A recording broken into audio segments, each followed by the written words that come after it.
Algo similar pasa en apellido. Es muy común en programación orientada a objetos crear campos privados a los cuales no se tenga acceso desde afuera y luego crear propiedades públicas para que el tipo de datos persona muestre como quiera y guarde como quiera los valores que recibe. Por ejemplo, aquí nosotros podríamos verificar que el valor que se quiere guardar en apellido efectivamente no sea igual a vacío, ya que el apellido debería tener cierta cantidad de caracteres, el nombre debería tener cierta cantidad de caracteres y nosotros podríamos hacer ese control aquí.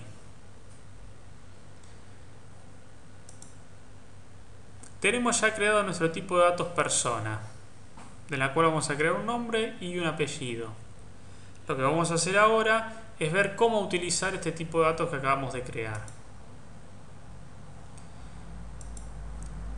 Queremos que cuando el usuario haga clic en agregar persona, los valores que insertó en estos dos cuadros de texto se muestren aquí abajo. Vamos a seleccionar agregar persona, vamos a ver las propiedades de este control.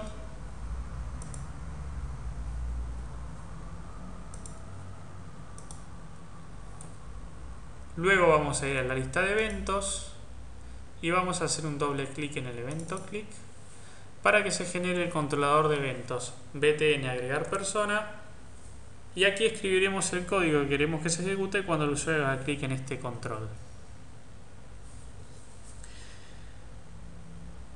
Para poder utilizar el tipo de datos persona, tenemos que crear una variable cuyo tipo de datos efectivamente sea persona. Entonces, vamos a escribir el tipo de datos primero, el nombre de la variable después,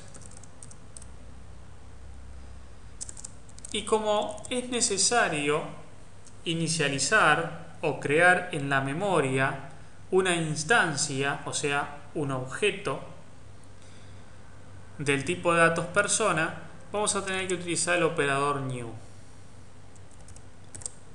El operador new es un operador que debe ser utilizado siempre con los tipos de datos por referencia, o sea, con todo tipo de datos que haya sido definido como class, para que en memoria se asigne un espacio para guardar la información de una persona.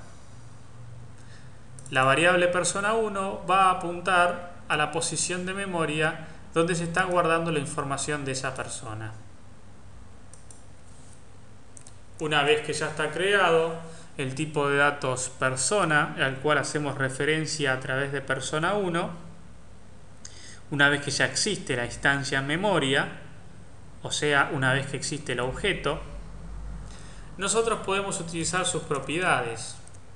Por ejemplo, en apellido podemos guardar lo que el usuario escribe en el cuadro de texto apellido, lo cual recuperamos a través de su propiedad text.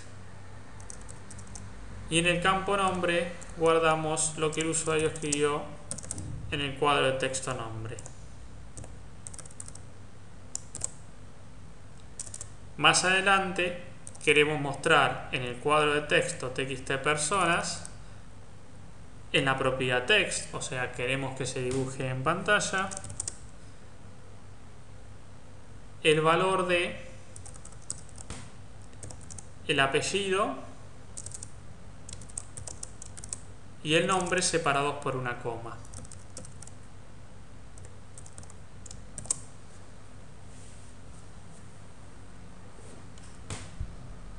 De esta forma, fijémonos que podemos relacionar el apellido y el nombre a una misma persona. Si hubiésemos definido una variable apellido y una variable nombre, cuyo tipo de datos sea string, nosotros teníamos en nuestro sistema dos variables independientes sin ninguna relación entre ellas. Si en lugar del nombre y el apellido necesitamos el nombre, el apellido, el título, la fecha de nacimiento, el tipo de documento, el número de documento, el domicilio, la localidad, o sea, si necesitamos muchos más datos de una persona, tendríamos muchas variables desorganizadas.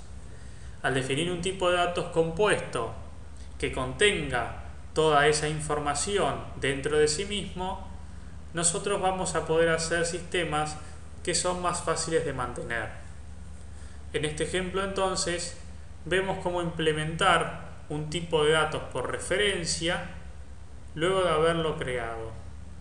Vamos a ejecutar el código.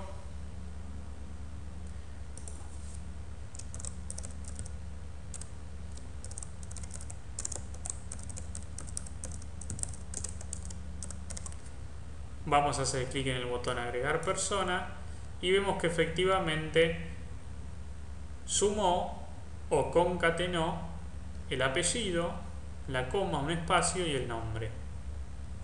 De esta forma entonces vemos en un ejemplo muy simple cómo se puede crear un tipo de datos por referencia, cómo se puede inicializar una posición de memoria con ese tipo de datos, cómo se accede a esa posición de memoria a través de una variable y cómo se trabaja con sus propiedades para otorgarles valor y para recuperar los valores.